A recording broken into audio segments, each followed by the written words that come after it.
Morning, David. Morning. When did the penny drop yesterday as you were watching it? And when did you think, hang on, I think we're on here? I think actually we might actually pull this out of the bag.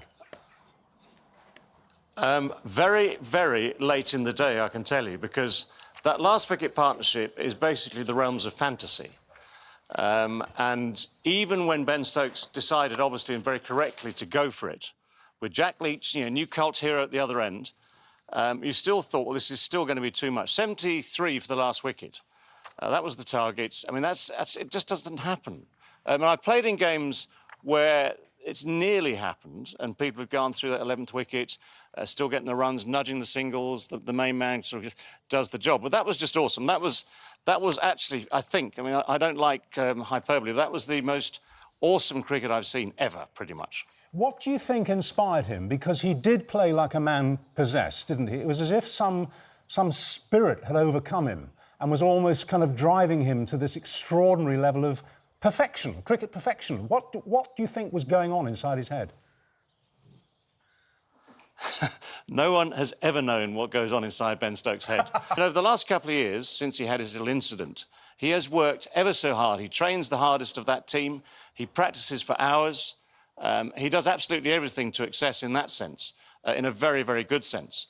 And so that is the result of someone who is just absolutely determined to be the best he can. And that was a phrase that Alistair Cook came up with, I think, just be the best you can. And yesterday was the best, was absolutely the best. If he ever surpasses that, then I'd like to be there as well.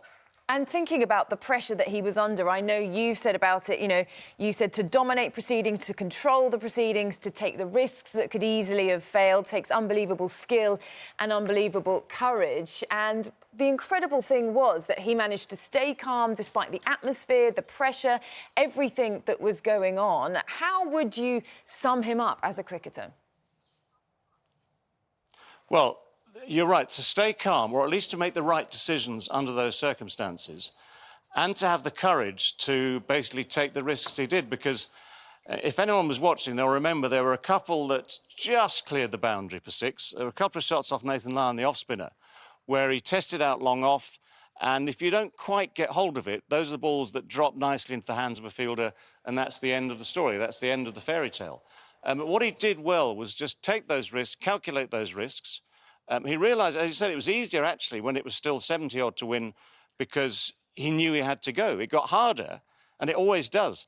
It got harder when they were down to 15, 10, single figures, because then you know that any one mistake is even more galling. And if you think back as well, the fact that Jack Leach should have been run out with 1 or 2 to go, if you think actually the Australians missed it, well, they completely got it wrong by taking a review they shouldn't have done, and when they needed it, they could still have won that game by 1 run. You can just imagine how different that story would be now. Yes. Ben Stokes would still have played the most brilliant innings, but we could be looking at a headline today. We could have lost by 1. The Australians could be 2-0 up, and the Ashes would still be in their hands. You mentioned... on those fine margins... What do you make of the performance of the rest of the team, though? Because there are those people who are saying, if it wasn't down to Ben Stokes, obviously this would have been a very different result.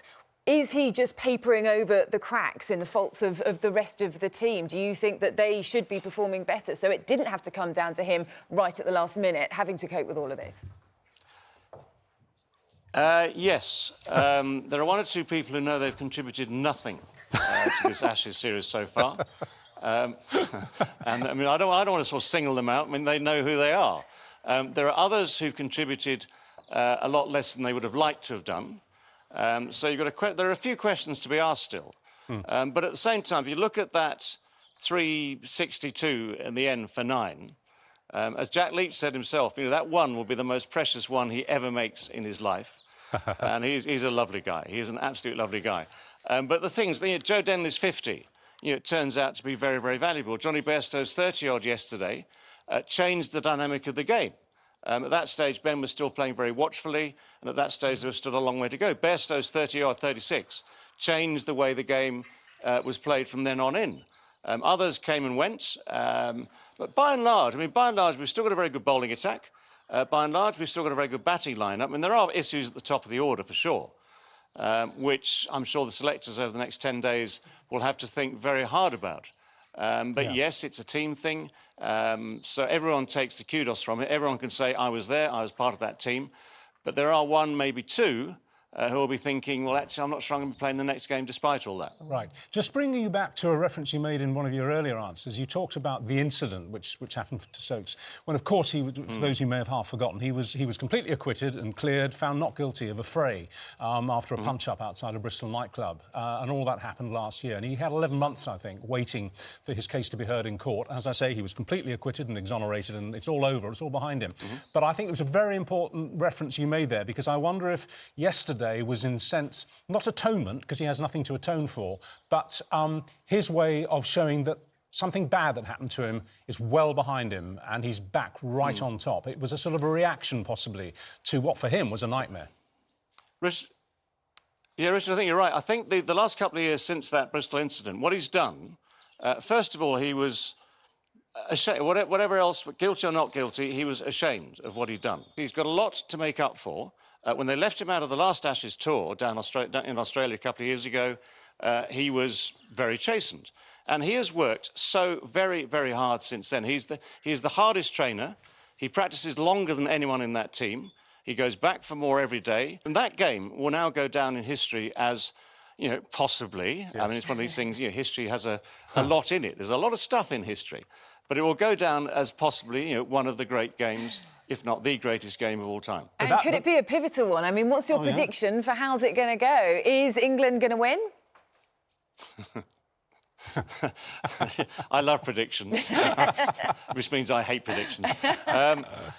There is this word momentum, which we bandy about very loosely now and again. England will take some momentum out of this. Australia will need to regroup, because they know. I mean, when you know you should have won a game by a distance, probably, and you end up losing it, that hurts. But at the same time, these sides are still very even. Australia will go out of this and have another game before the next Test match in Manchester. They will say to themselves, look, we made a couple of mistakes, but we had the best of that game.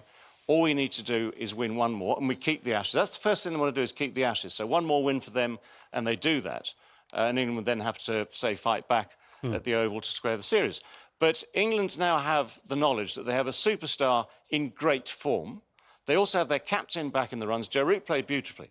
That 77 from Joe Root is important to him and to the England team as well. So there are things starting to slot into place. So that means that their trajectory is upwards, which is good, and they will be in the best possible frame of mind when they go to Manchester. Well, David, it's lovely to talk to you, as fluent as ever, even at this time of the morning, 6:50 in the morning, and I so agree with you about the whole Bristol thing. That's the grit in the oyster, isn't it? That's the grit that made the oyster yesterday.